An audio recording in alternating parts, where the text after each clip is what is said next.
আসসালামু আলাইকুম বন্ধুরা, এই দেখতেছেন আমাদের পিকআপের চেইনের নিচে যে প্লাস্টিকের একটা ফাইবার থাকে, ওই ফাইবারটা ক্ষয় হয়ে গেছে।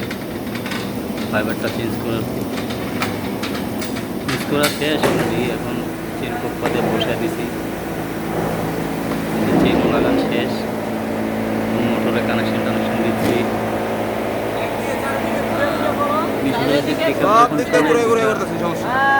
ওই চেনের ঘষায় আপনার ভিতরে ফাইবার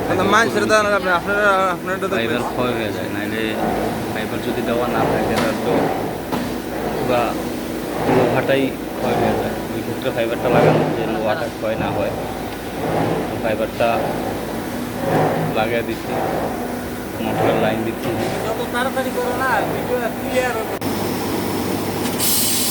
এই যে দেখছেন, যে সাইজের উপরে এই যে ফাইবার, আমি হাত দিয়ে যেটা ধরতেছি এটাই ফাইবার, এটাই চেঞ্জ করে হয়েছে। আর এই যে চেন,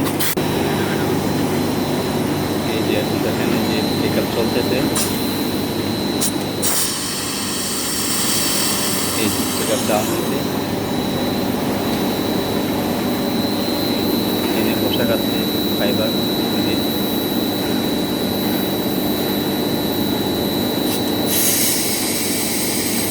পিকআপটা মূলত কাজ হচ্ছে টেনে নেওয়া, উপরের থেকে টেনে ভিতর থেকে এই পাশ দিয়ে নিবে, টেনে ওই পাশ দিয়ে বের করে দেবে।